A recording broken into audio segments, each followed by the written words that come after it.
Panibagong milestone na naman ho ito sa impeachment trial ni Vice President Sara Duterte. Maliban doon sa wala silang napapatunayan at fishing expedition ang ginagawa nila, nakakalahating bilyon na ho ang bayan ng Pilipino dito sa proseso na to.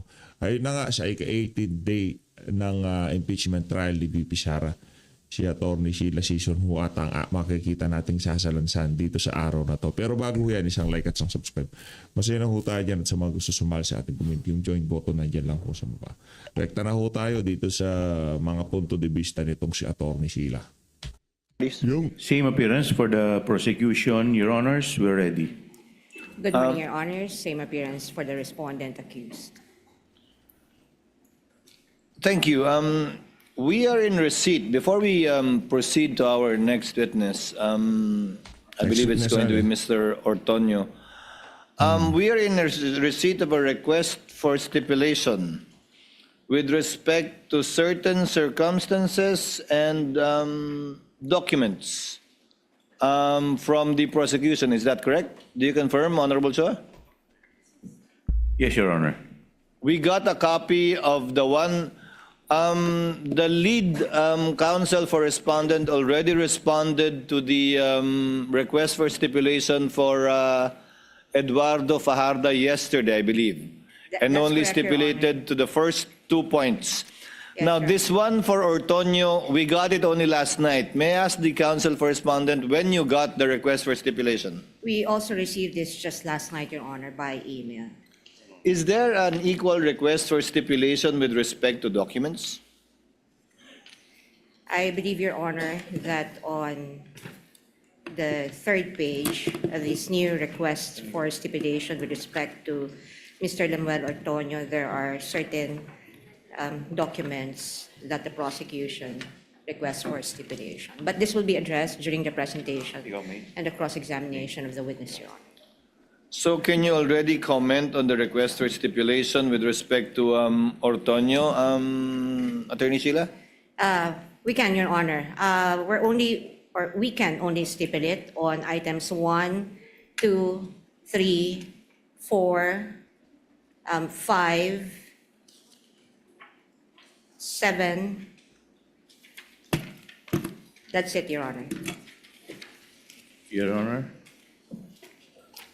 Hold on, Honorable Chua. In regard to the documents, Attorney Sheila, some of these, if not all, I haven't checked actually individually because this is a different list from the list of documents that I have that Ortonio may identify based on our own study of the pretrial order and markings. How about the documents, Attorney That's Sheila? our concern, Your Honor. Since we only received this last night, and this is inconsistent also with the order of this court that any request for stipulation must be provided to other party at least 1 day I before the agree. hearing, Your Honor. And therefore, we would prefer to hear first the comment of the prosecution on this witness, and we will respond accordingly afterwards, Your Honor. And also, Your Honor, I will ask later on at the start of the presentation of the witness for another counsel to be acknowledged and recognized, Your Honor. At the appropriate time, Attorney Sheila. Yes, Your Honor. Yes, Honorable Chua. Can I now, Your Honor, turn over to the counsel for the prosecution, Attorney May Divina Gracia? nasa Divina Gracia. May Divina Gracia, Your Honor. Will be the one handling. Yes, sir. We're not yet there, counsel. I'm still at the point of trying to abbreviate the proceedings, at least with respect to the documents. And to give a shot at the counsel for respondents looking at the documents, how many are common documents or common exhibits? Because to the mind of the presiding officer, counsels, if it is a common exhibit, meaning marked by both parties separately, unless there is proof or allegation of fraud and or palpable mistake or absence of regularity, then it would have to be proven through the witness. However, absent that, the court can take it as already being authentic and its due execution having been established without need of proof through the identification of a witness. If there is that chance, the court is willing to give the parties a few minutes while the court is discussing its ruling with respect to the point raised by Attorney Sheila last August 12, which will take roughly about 20 to 25 minutes. Would that be enough time, Attorney Sheila, for you I to think, go Your over the Honor, we'll documents? just need around 5 minutes.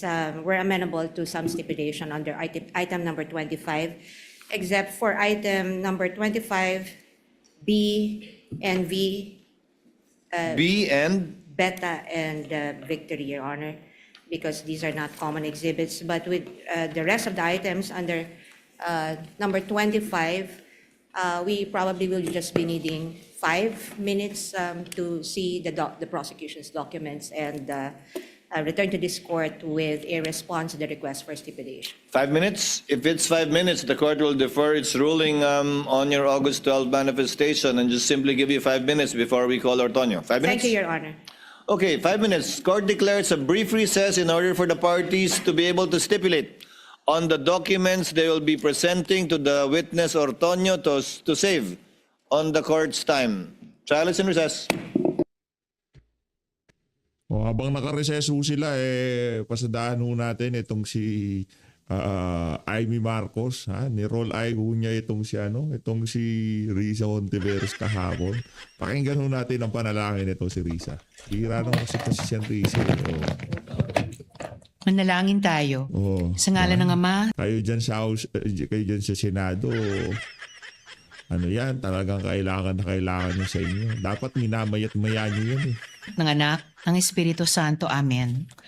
Mapagmahal na Ama, sa aming pagtitipon ngayon, ipaalala mo po sa amin Ayun na ho si Ivy. Si Ivy. na ang paglilingkod bayan ay hindi nasusukat sa kapangyarihan, kundi sa pananagutan, katapatan, at paglilingkod sa sambayanang Pilipino. Sa kapistahan ni San Bartolome Apostol, naririnig namin ang paanyaya ni Jesus. Halika at tignan mo. Bigyan mo kami ng kaliwanagan upang makita ang tunay na kalagayan ng aming bayan.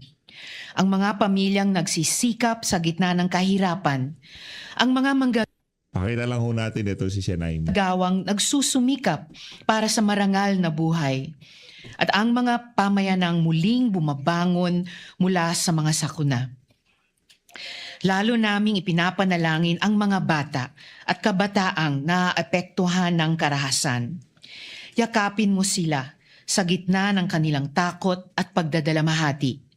Hilumin ang kanilang mga sugat at gabayan mo kami upang higit naming maprotektahan ang kanilang buhay, kaligtasan at kinabukasan. Gabayan mo kaming mga senador at lingkod bayan upang buong tapang naming harapin ang kahirapan, hanapin ang katotohanan at itaguyod ang kabutihan ng lahat. Nako.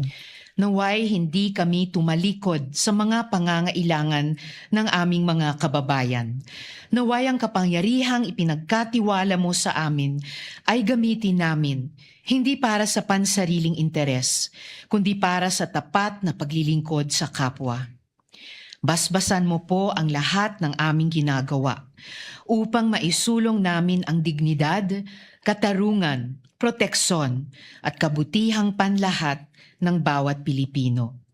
Hinihiling namin ito sa pamamagitan ni Kristo na aming Panginoon. Amen. Sa ngalan ng Ama, Ito talaga si Sianaim, oo. We hear from the counsel for the respondent with respect to the proposed stipulations on item number 25 in regard to the documents. We can stipulate on item number 25, Your Honor, and on the documents listed under that paragraph from A to V, Your Honor. From Alpha to Victory. Yes, Your Honor, subject to comment on the eventual offer. Thank you very much, counsel. Thank you for helping the court in abbreviating the proceedings. Now, Honorable Chua, who again will be the one to present the witness, Ortonio? The counsel for the prosecution, Attorney May Divina Gracia. Sino nga kasi Attorney dating May Divina Gracia. kliyente nitong si Divina You are Gracia? recognized, ma'am. Your Si Honor. ano ata to eh. Kung di ako nagkakamali, si Cabral. Yes, Attorney Sheila? May On the I- part of the respondents? May I also ask that Attorney Christine Ferrer be recognized Nako. as counsel for the defense today, Your Honor. For this witness. Attorney Ferrer is recognized. Thank you, Your Honor. Oo, tama. Si ano, si May Divina Gracia. Tama ba? May Divina. Good morning, So it Your will be- Honors. I Is have it made- correct to address you, Attorney May? Yes, Your Honor. Ah, tama. Yung abogado ni Cabral to. Magkakatropa ho talaga yung mga yan. Mga crocodile sa house. Hindi, yung mga kliyente. Di ba? Di umano yan, si Cabral lang nag-aalok ng ang tawag dito, ng mga project. That'll be Attorney May and Yan Attorney ang kliyente Christine. niya dati. Yes, Your Honor. Ah, ito tapat. Call your witness, Attorney May.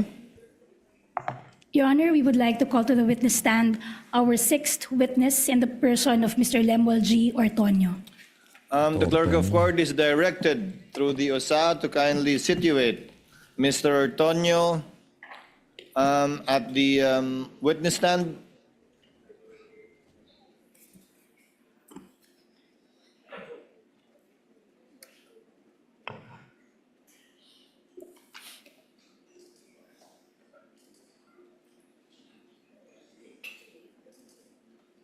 Ayan na. The clerk of court is directed to administer the oath to the witness. Mr. Ortonio, please raise your right hand. You, Lemuel G. Ortonio, do swear that the evidence you shall give in the case now pending between the Philippines and Vice President Sara Zimmerman Duterte shall be the truth, the whole truth, and nothing but the truth. So help you God. Para sa mga kababayan natin, panoorin nyo ho ito. 25 million kada araw ho nagagastos natin dito. Ha? 25 million. Oh, ano ang live viewer ho natin ngayong oras na to? 23,000 lang.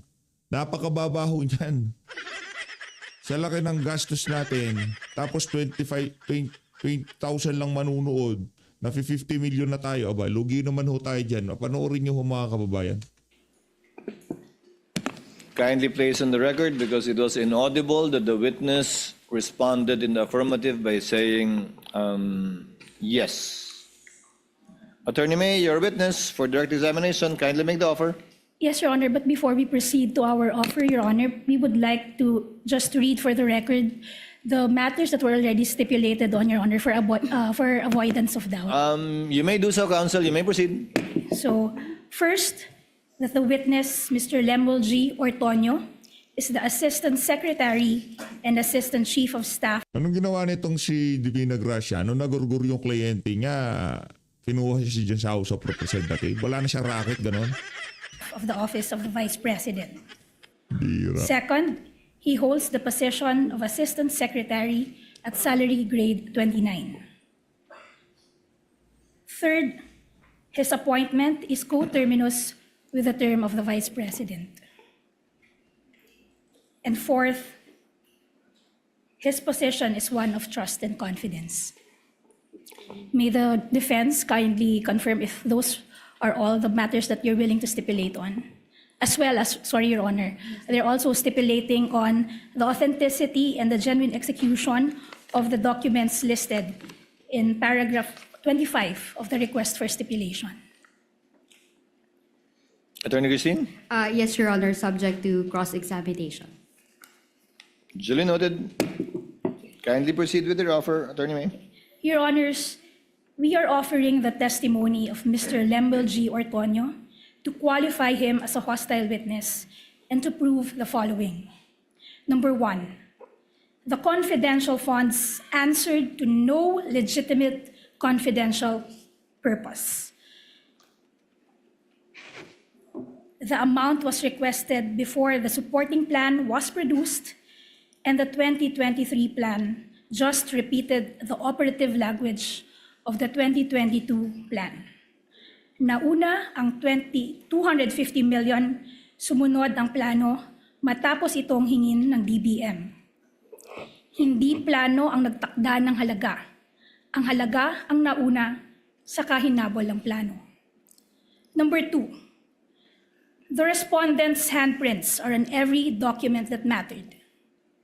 Mula request hanggang liquidation, nasa mahalagang dokumento ang kanyang otoridad at pag-aproba. Number 3, the reports were written to fit the rules, not the facts.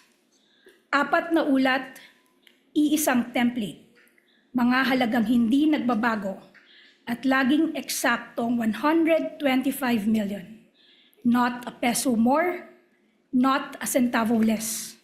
Walang natira, walang sinaulit.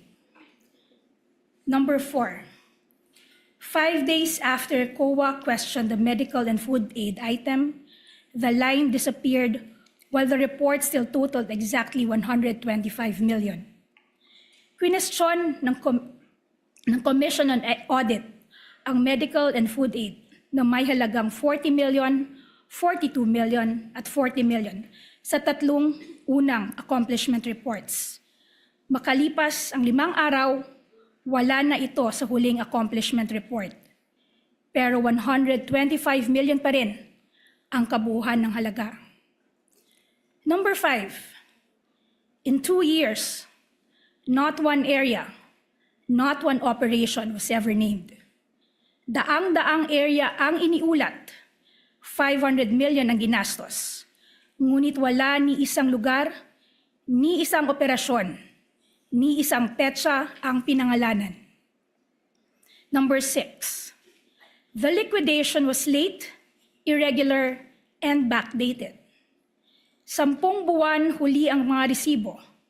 Mahigit 100 ang may petsang 1 taon pagkatapos ng di umano'y bayaran. Number 7, the certifications vouched for nothing and were signed by the man who received the money. Walang untoward incident. Iyan lamang ang pinatutunayan.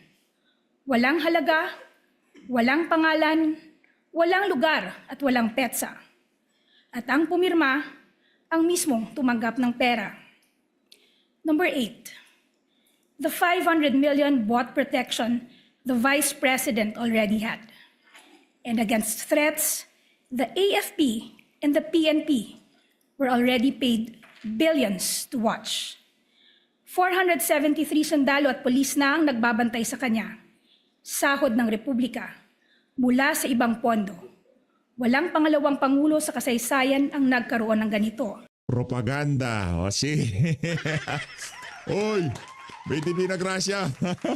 Kala ko abogada ka. Propagandist ka pala. Pambihira naman.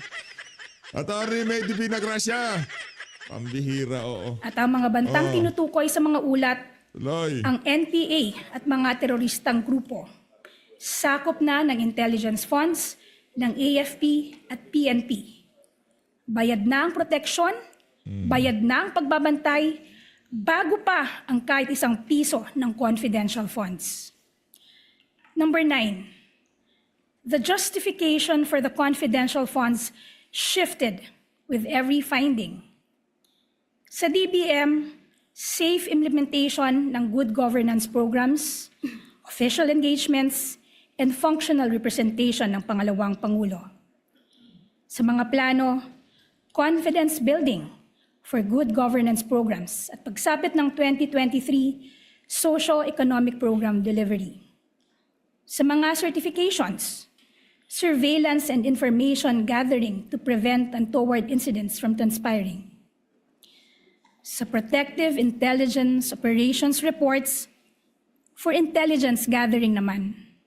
Sa mga sagot sa audit observation memoranda at notices or at notice of suspension for surveillance activities to determine where best to implement the OVP's programs. 6 na bersyon, iisang pondo. Number 10, the officials knew, answered nothing. The man who says he knew nothing answered everything. Lahat ng sagot sa COA, pirma ng testigong ito, na ang sabi wala siyang personal na kaalaman. Ang mga tunay na nakakaalam, ang respondent vice president, ang special disbursing officer, at ang colonel, wala ni isang sumagot. Number 11, the explanations for the confidential funds are a sham. And the failure to account the funds gives rise to the presumption of misappropriation. Pabago-bago ang paliwanag, walang detalye, walang dokumentong sumusuporta, pagtatakip, hindi pagpapaliwanag. At hanggang ngayon, hindi na-account ang 500 million ng bayan. Sa ganitong kabiguan, ang batas na mismo ang nagsasalita, prima facie, na ipinalalagay na ang pondo ay ginamit para sa sariling kapakanan. That would be all for Your Honor. Comment, Attorney Christine? Yes, Your Honor. We note that the 11 items that were mentioned by the prosecution are all conclusions of fact and law, Your Honor. And actually, they are mere speculations and conjectures, Your Honor, not being proven before this honorable court. And they are all theories and, with all due respect, sound bites, Your Honor. Nevertheless, we will cross-examine the witness to verify the allegations or to disprove the allegations of the prosecution. If Thank I you. They may be statements of fact or law, counsel, but that's what they seek to prove. Through this witness, hopefully, by declaring him as a hostile witness in due time. Duly noted, comment of the counsel for respondents noted. You may proceed with your direct examination, Attorney May.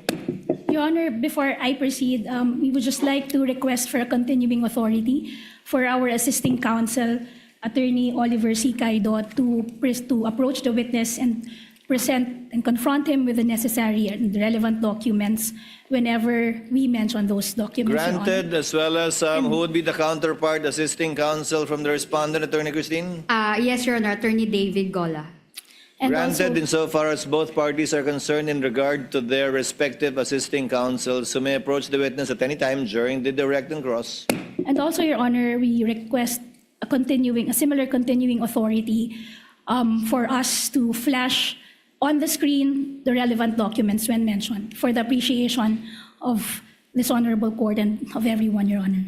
Granted likewise, including a similar grant rather with counsel for respondent should she desire to do so as well during her cross. Thank you, Your Honor. You Good may morning. proceed, counsel, when you're ready. Yes, Your Honor. Good morning, Mr. Artonio. Good morning, ma'am. I'm Buntag. Good morning. Okay. Mr. Artonio, naiintindihan ko po na ikaw ngayon ay nagsisilbing Assistant Secretary and Assistant Chief of Staff sa Office of the Vice President. Tama po ba? That's correct po. Kailan naman po kayo nagsimulang manungkulan bilang Assistant Secretary and Assistant Chief of Staff sa Office of the Vice President? I started working as the Assistant Secretary and Assistant Chief of Staff last July Itong si Artonio parang mapapalaban ng prosecution dito. 2022. Okay. Now, Mr. Artonio, at whose pleasure do you serve those positions? I report directly to the Vice President, Sara Z. Duterte. Okay. And prior to becoming Assistant Secretary and Assistant Chief of Staff, saan naman po kayo nagtatrabaho kung meron man? I used to work with the city government of Davao as the head of the Human Resource Management Office. Noong time po na yon na nagsilbi kayo na head ng Human Resource Management, sino naman po ang mayor ng panahon iyon? The mayor at the time is the Vice President, Sara Z. Duterte. And when did you serve as such, as head of the Human Resource Department? Ibig sabihin mo pagkakatiwalaan talaga itong si Mr. Ortonio. Galing pa palang Davao to. Palakpakan natin itong si Mr. Ortonio. Of the city government of Davao City. I started working as the head of the Human Resource Management Office in 2018, starting 2018. And kanino naman po kayo nagre-report nung nanunungkulan kayo bilang head of the Human Resource Department? As the head of the Human Resource, as the department head, I report directly to the mayor and as well have reportorial duties to the city administrator. Okay. And prior to that, Mr. Ortonio, ano naman po ang inyong naging katungkulan kung meron man sa city government of Davao City? Prior to being the human resource head, I also headed the Davao City Investment Promotion Center. That's from 2016 all the way to 2018 as well. And then in 2010 to 2013, I served as the Chief of Staff of the Office of the Mayor. And 2008 until 2010, I served as the Chief of Staff under the Office of the Vice Mayor. Isa-isahin po natin. Nung nanungkulan ho kayo bilang head ng Davao City Investment and Promotion Center, sino naman po ang nanunungkulan bilang mayor ng Davao City at that time? The mayor at the time is Vice President Sara Duterte. Okay. Nung time naman po na nanungkulan kayo bilang Chief of Staff, sino naman po ang nanunungkulan bilang mayor at the time? It's the Vice President Sara Z. Duterte. At huli, nung nanungkulan ho kayo, noong 2008 onwards, sino naman po ang nanunungkulan? Or sino naman po ang nanunungkulang bilang Vice Mayor at that time? The Vice Mayor at the time is Vice President Sara Z. Duterte.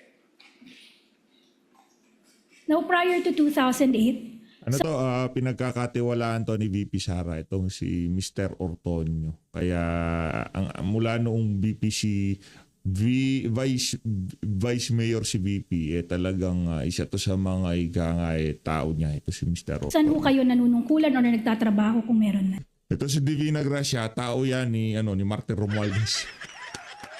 Hindi kasi yung magiging parang ang dating kasi siyempre ang impeachment trial na yan, ang impeachment brainchild ni Martin Romualdez. Prior to 2008, I worked with a government-owned and controlled corporation, and I also worked at a local chamber of commerce. Maaari niyo pong banggitin sa korte na ito kung saan po iyon, yung mga kumpanyang iyon. My first working experience was with the Pag-ibig Fund. That was 4 years, and then I worked around about 4 to 6 months with the Davao City Chamber of Commerce. Thank you. Mr. Ortonio, in October 2024, ano naman po ang mga compulsory processes, if any, na natanggap ninyo mula sa House Committee on Good Government and Public Accountability? I was invited to appear before the committee hearings for the Committee on Good Governance. At sa ano-anong petsa naman po kayo inimbitahang mag-appear? As to the exact dates po, ma'am, I cannot remember anymore the exact dates. However, there were several invitations that were extended to me. Okay, several invitations or several hearings. Yes, that's correct. Ano naman po ang naging tugon ninyo dun sa mga iba't ibang imbitasyon na yun? One of the reasons there was that it's a mere invitation. I'm sorry, Mr. Ortonio, I have to cut you. Please just be responsive so as not to waste this honorable court's time. The question is merely, what was your response to those invitations for you to appear? You mentioned several.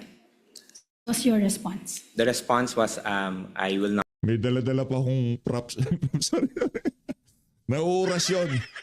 Nag-uurasyon itong si Divina Gracia. Ito, pakita ko sa inyo ha. Meron siyang orasyon dito Ayun, sa daliri niya meron siyang orasyon dun. Not attend the hearings. So that was your response. What, if any, judicial remedy did you seek against those invitations? So, Did you ask for injunctive relief against the compulsion or the invitation for you to attend the hearings mentioned in those invitations? the reason, ma'am, was that it's a mere No, invitation. Again, Mr. Ortonio, I'm sorry, I don't want to be difficult, but again, let me just remind you to please be just responsive to the question. The question is simply, what judicial May pagka-ingrata pala itong alin na to. Hindi na niya pinapatapos yung sagot. Madam, attorney, patapusin niyo yung sagot ni Mr. Ortonio. relief, if any, did you apply for in response to those invitations? If I can remember, ma'am, none, ma'am. Okay. And what was the subject matter of those hearings where you were invited, if you know? It's regarding the confidential funds.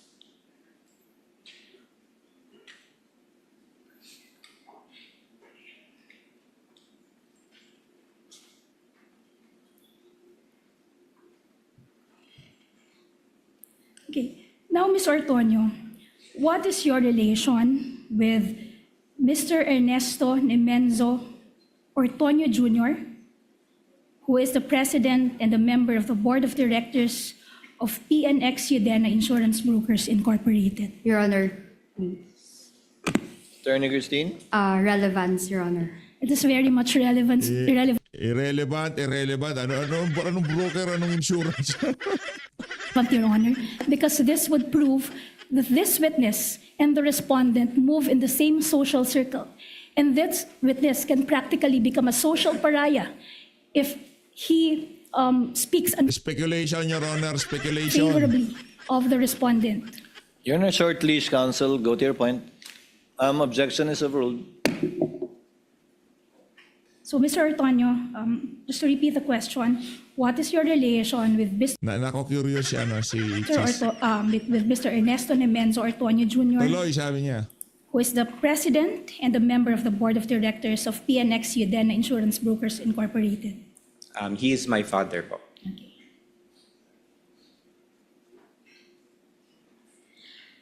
At ano naman po ang relasyon ng PNX Udena Insurance Brokers Corporation sa Udena Management and Resources Corporation, which forms part of the Udena Group founded and controlled by Mr. Dennis A. Your Honor, please.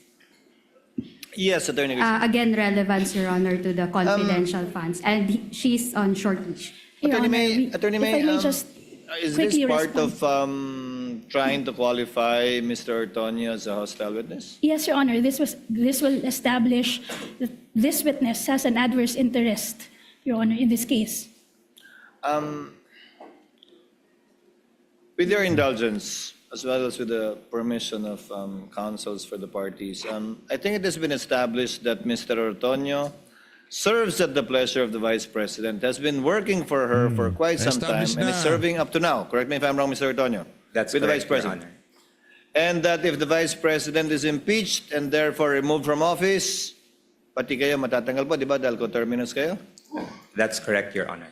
And that as far as we know, until today, you are still working with the Office of the Vice President and serving under that capacity, coterminous. Yes, that's correct, Your Honor.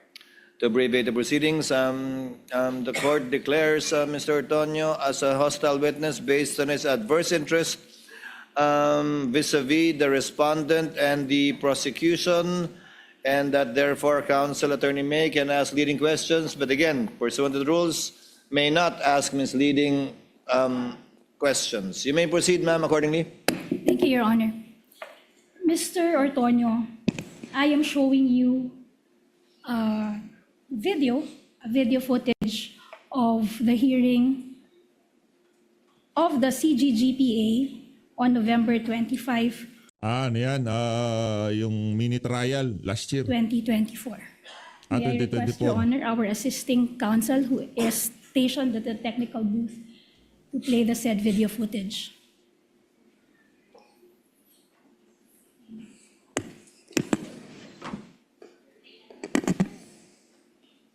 Continuing authority has been granted to counsels. You may proceed accordingly, counsel.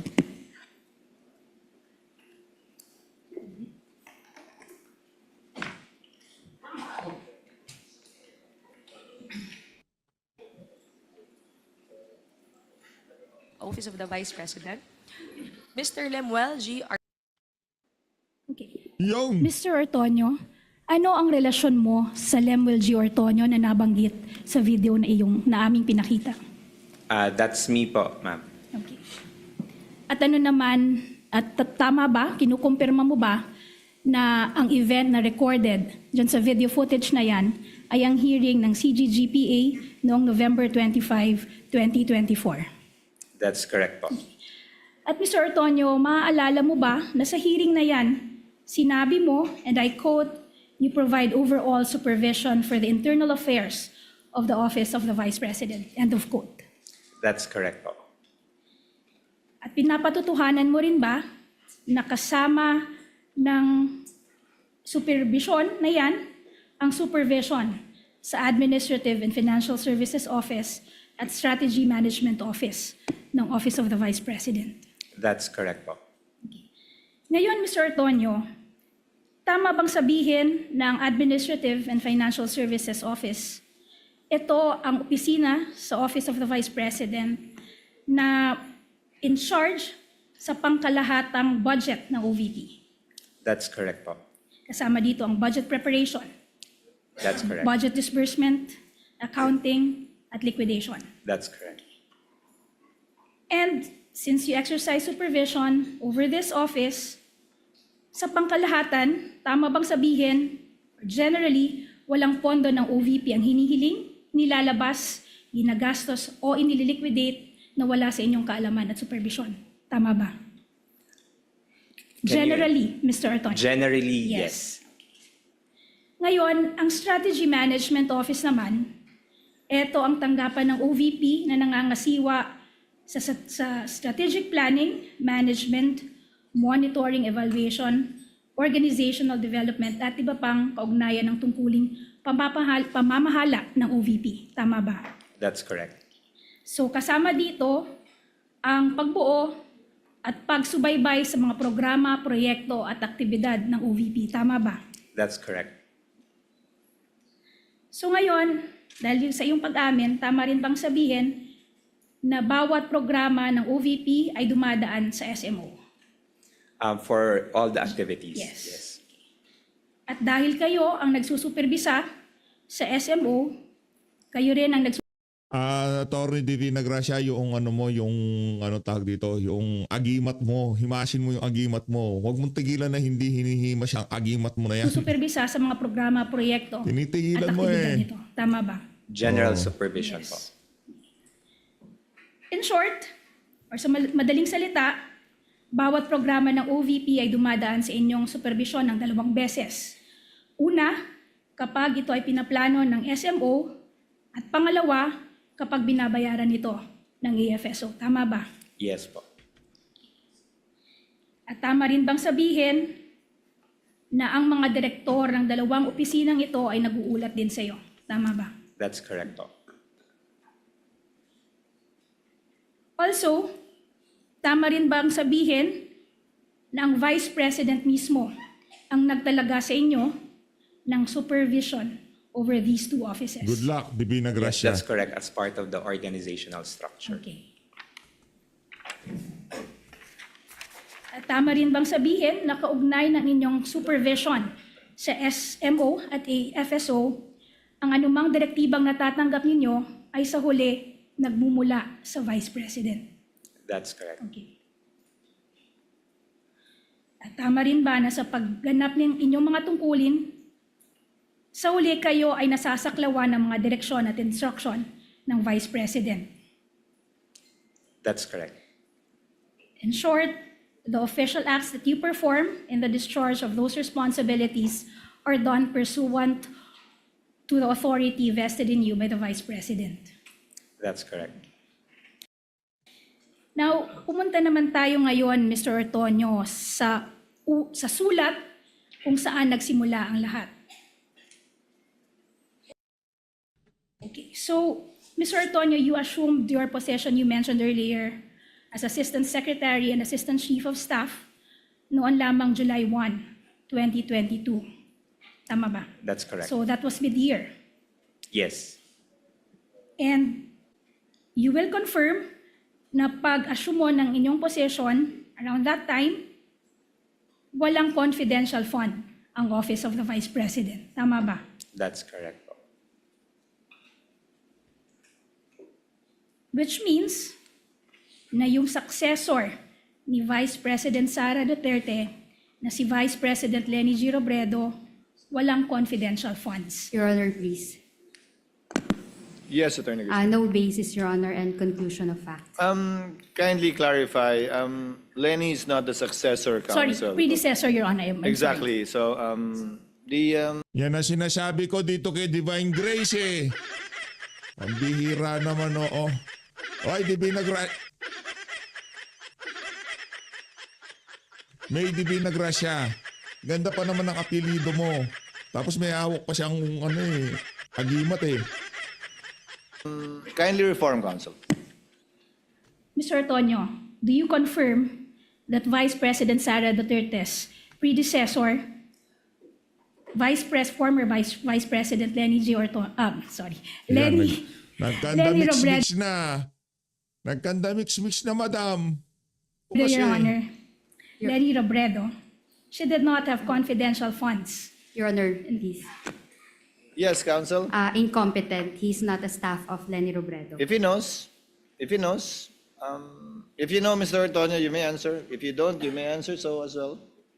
Based on the records that we have, there's no record of confidential funds. Ito ang dahilan kung bakit humiling ng confidential funds ang OVP sa DBM. Tama ba? Noong 2022. Dahil wala kayong dinatnan na confidential funds ng pag-upo mo kasama ng pag-upo ng Vice President Sara Duterte. Tama ba? Si VP Sara wala, pero si Jejo Marbinay meron. Yes, ma'am. And this request for confidential funds, ipinaabot ito sa DBM sa pamamagitan ng isang sulat. Tama ba? Letter request. Yes, letter request. Ngayon, I'm showing you Prosecution's Exhibit P-I-4-A dated August 22, 2022. Ito ang nabanggit mong letter request for confidential funds in 2022. Tama ba, Mr. Antonio?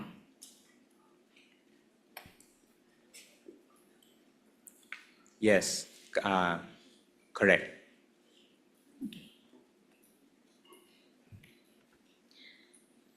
Sa huling pahina nitong sulat na ito, there appears a signature above the printed name, Sara Z. Duterte. You will confirm that this is the signature of the Vice President. Yes, I can confirm that this is the signature of the Vice President. And you're familiar with her signature, familiar ka sa signature niya dahil sa panunungkulan mo over almost 2 decades with her or under her, nakikita mo siyang pumirma ng mga dokumento at nakikita mo rin ang kanyang pirma sa iba't ibang dokumento. Tama ba? Yes, that's correct. And on the basis of this letter bearing her signature, tama bang sabihin na ang desisyon na mag-request ng confidential funds, it was the decision of the Vice President? Tama ba? Yes, that's correct. And throughout these proceedings, a certain name has been repeatedly mentioned, paulit-ulit na nabanggit, si Colonel La Chica. Kilala niyo siya, tama? Yes, I know him. He's the Okay. group commander for BPSPG. You mentioned group commander of the SPG, but you will confirm, Mr. Ortonio, kukumpirmahin nyo na noong Agosto 22, 2022, hindi pa na itatalaga si Colonel La Chica bilang security officer ng OVP. Tama ba? Yes, Yes. that's correct. He started September. Okay. Yes, in fact, he started only on September 1, 2022. Tama ba? Yes, based on documents. Okay. Let us now go to the September 16, 2022 letter. Yan ang nagpapatunay, Mr. Ortonio, na si Mr. La Chica or si Colonel La Chica ay noon lamang September 16 itinalaga bilang commander ng VP-SPG. Tama ba? Yes, that's... Wait, di masyado clear po. Your Honor, may we request our assisting counsel in the tech booth to kindly enlarge. Granted, so instructed. Copies of the documents being flashed on the screen.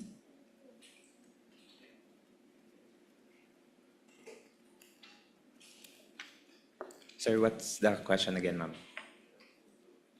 Etong sa letter na ito, pinapatotohanan nito na si Colonel La Chica ay inappoint lamang o itinalaga lamang bilang commander ng VP-SPG noon lamang September 16, 2022. Tama ba? Yes,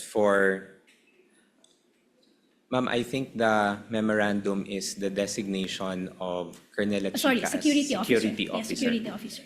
As security officer, based on the document. Yes. Now, balik tayo dun sa letter dated August 22, 2022.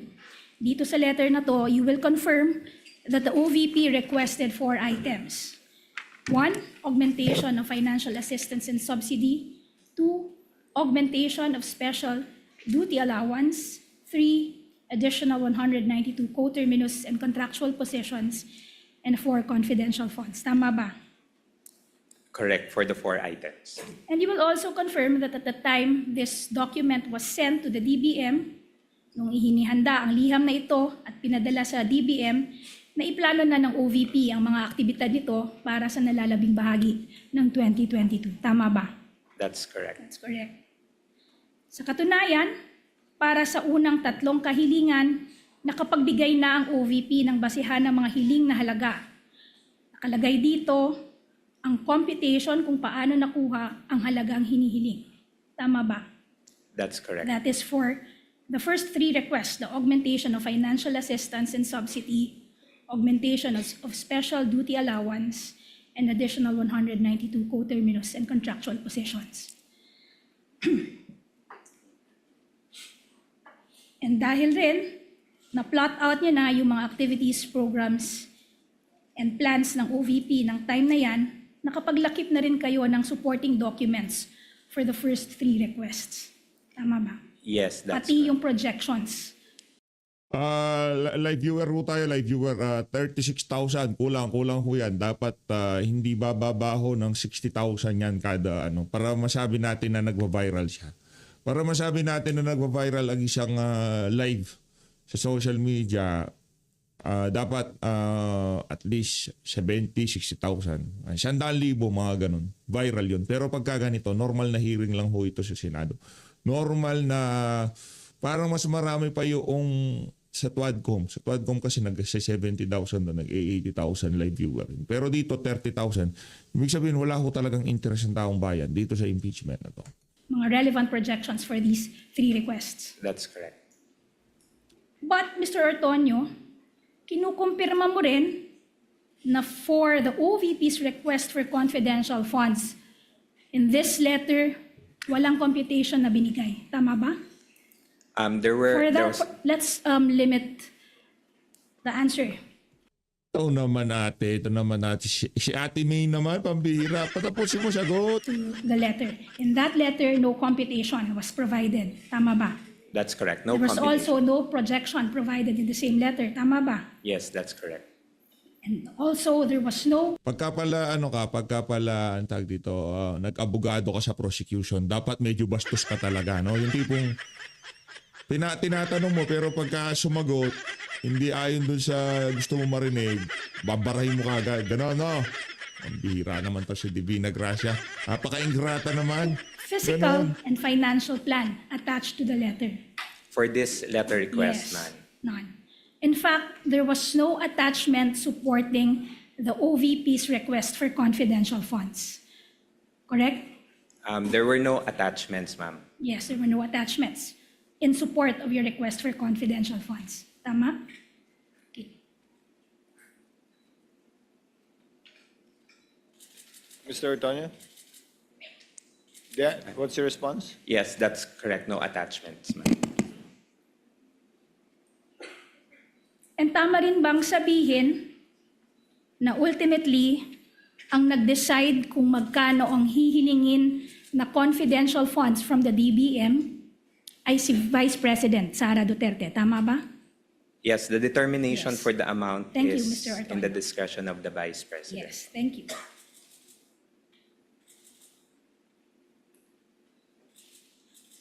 Now, going back to the letter, dahil wala kayong binigay na computation, projection, or supporting documents, ang tanging nilagay lamang ninyo sa request ay ang explanation kung bakit kayo humihingi ng request. Tama ba? That's Yes, correct. That's po. correct. And the explanation and the justification that you gave was, and I quote, "for and in consideration of the safe implementation of the various projects and activities under the Good Governance Program and the conduct of official engagements and functional representation in international and domestic events as instructed by the Vice President." End of quote. Tama ba? Yes, as instructed by And the the Vice President. President. As instructed by the President. Okay. In that same letter, you also stated, and I quote,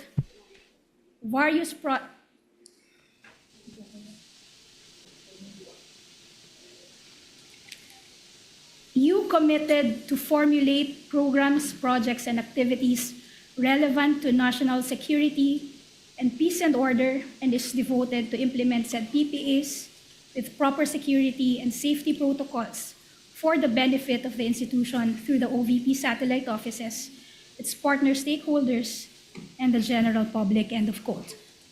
Tama ba? That's correct. So at this point, With the Mr. Antonio, permission tama of, with the ba? permission of council, can you ask your guy in the tech booth to kindly, whenever you refer to a portion of the letter, to zoom it in so that it's readable on the part of the senator judges, because we really cannot read any part of it. Better. Thank you. You may proceed, council. So tama ba, Mr. Antonio, na sabihin na nang pinadala ninyo ang sulat na ito, ang OVP, wala pang programs, projects, and activities na na-identify relevant to national security and peace and order? Tama ba? Dahil sabi dito sa letter, you just commit to formulate programs, projects, and activities relevant to national security and peace and order. So at that point, wala pa. Tama ba? Based on the letter, Letter, ma'am, yes. there is a commitment to submit the Yes. plans and programs. No, Mr. Antonio, walang sinasabi dito na you commit to submit plans and programs. Ang sinasabi dito, To formulate. Formulate. programs, projects, and activities. Tama. Correct.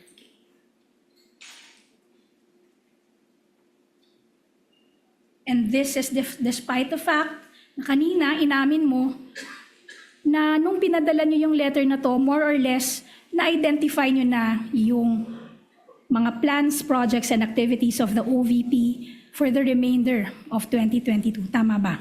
For Yes. the Yes. for the plans and Please programs. just answer the Ito naman si... Sasagot na nga! question. Your Honor, please. The witness is answering the question. Yes, Your Honor, the council, que- if council I let may, the Your witness answer. He was in the process of answering it. Let's see if it is responsive or not. It can be stricken off if it's not. In Yes, the co- Mr. Antonio. Thank you, Your Honor. In the context of the plans and programs of the office, Yan. there has already Ayan, ito kasi si Divina Gracia, siguro siya nagturo sa mga congressman, pag may nagsasalita, putulin nyo na kagad. Huwag nyo na yan magsalita. Di ba ganyan dyan sa Injustice Committee, sa TWADCOM? Si Divina Gracia, ganun nga ang gusto niyang gawin sa kanyang pagtatanong dito kay Mr. Orton. Ito naman si already Divina been Gracia. plans already at the beginning of the term of the Vice President in July of 2022. That's why we were able to implement already several programs and projects that we will be implementing for the rest of the year and for the rest of the term. So just to clarify, with respect to those plans, programs, and activities relating to national security and peace and order, eto yung ifo-formulate nyo pa lang when you sent out this letter, because that is what stated in the letter. Tama ba? That's correct. That's correct. And you will also confirm na wala nang ibang letter request for confidential funds in August 2022. None. And dahil wala pang plans and physical and financial plan na nakalakip dun sa letter nyo ng August 22, 2022, sumulat sa OVP ang DBM requesting your office to submit this physical and financial plan in support of your request for confidential funds. Tama ba? Yes, that's correct. And the Vice President instructed you, inutusan ka o inatasan ka ng Vice President na sumagot sa letter na ito ng DBM dated September 15, 2022. I'm referring to Prosecution's Exhibit P-I-4-B.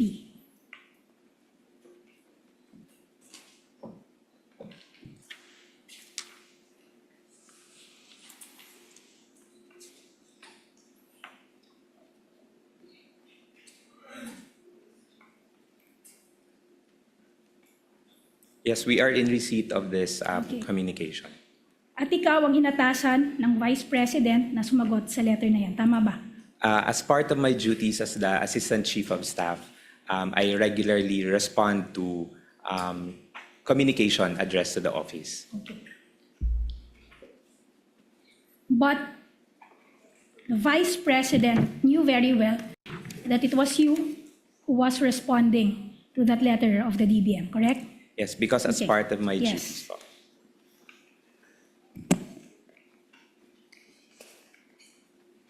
And hindi niya naman inassign o inata sa iba. Nang nalaman niya na ikaw ang sasagot, hinayaan ka niya at hindi niya Ironiko, no? Accountability tayo ng accountability. Pero doon sa trilyong ninakaw sa kaban ng sambayanan, hindi ko natin pinag-uusapan. Nakakalungkot lang. Ito, 125 million. Ngayon, pa 500 million na tayo. Kinukuha pa oras sa trabaho nito mga senador na to at congressman. Fishing expedition pa rin. Wala pa rin silang napapatunayan.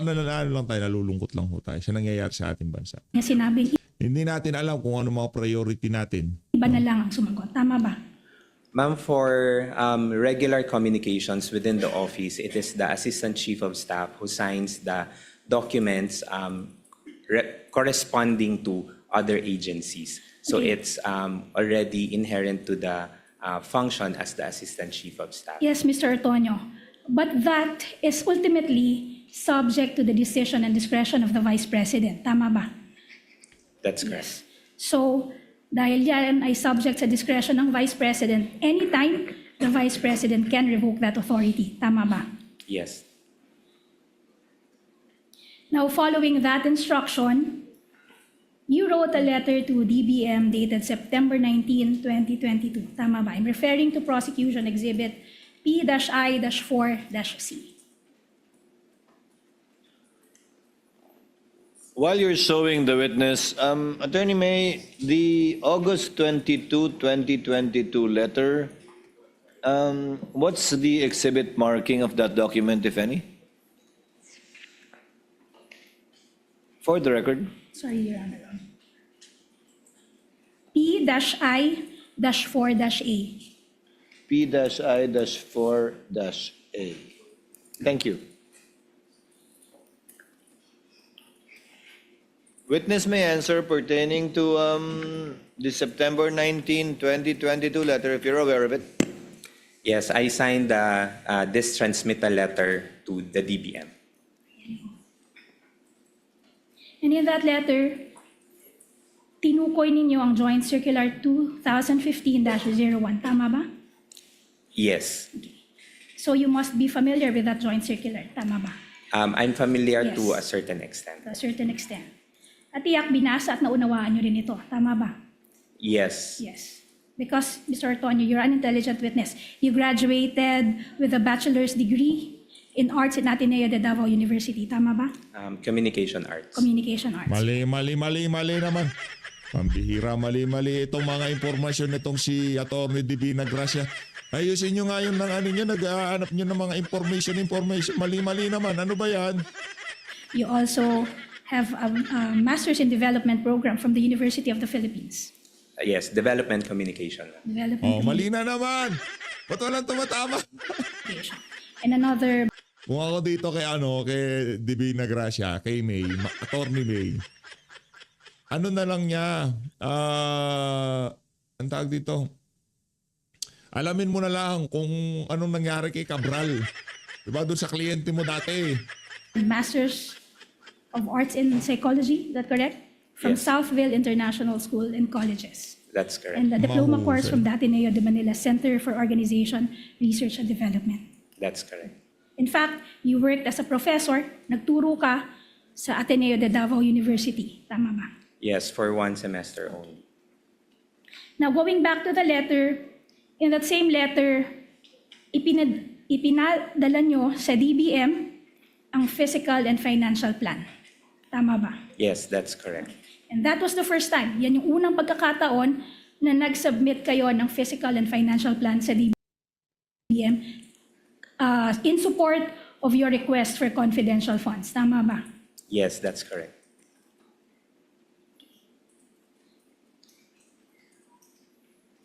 And also, of course, bago nyo isinubmit ang kopya ng physical and financial plan na yan, I'm sure, tiningnan at binasa nyo at inintindi nyo yung physical and financial plan. Tama ba? Yes, I read the PFP.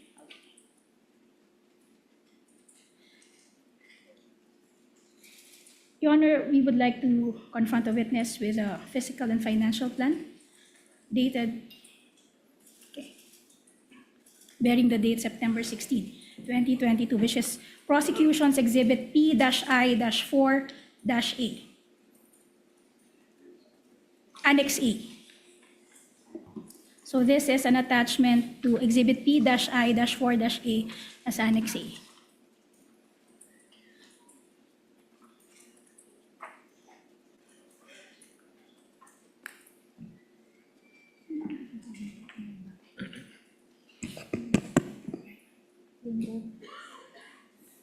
Okay, Mr. Antonio, dito sa box na may nakasulat, prepared by, may kasama ring petsa, September 16, 2022.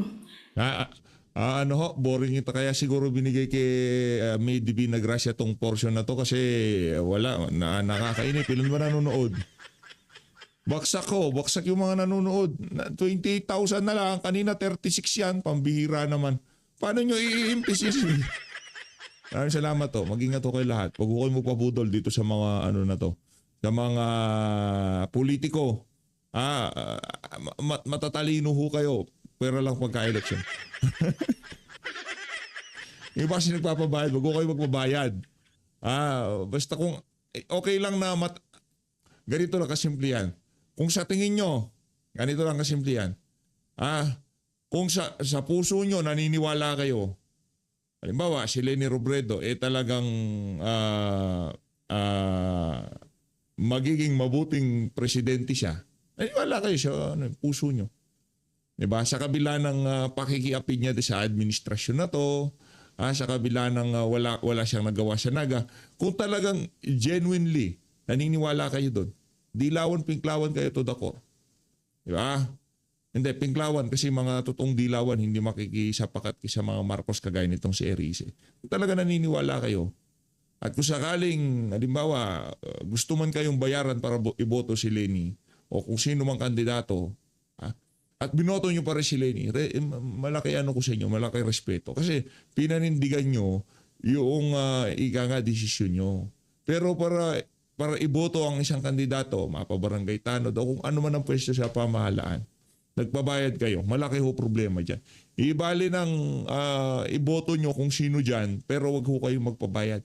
Yung inyong boto ay naniniwala kayo na binoto ko yan dahil naniniwala ako gagawa ng mabuti yan. Ngayon, dahil binoto nyo yan, dahil binayaran kayo, doon ho kayo magkakaproblema. Iboto nyo na kung sino gusto nyo iboto.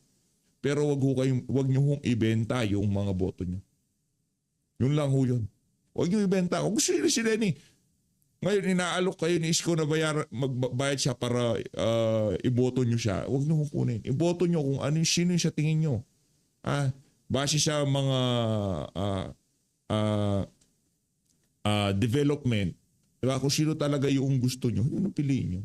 Maraming salamat to. Huwag nyo malapit na eleksyon eh. Kaya dapat minamayat maya natin ang ating mga kababayan na huwag nyong ibenta ang boto nyo. Diba? Pagka binenta nyo yan, kunyari si Leni nasa administration, kasi wala silang viable candidate, si Leni lang eh. Si Leni lang ang nakakadikit sa numero ni BP eh. Pero talo yan, talo. Palino natin Pilipinas.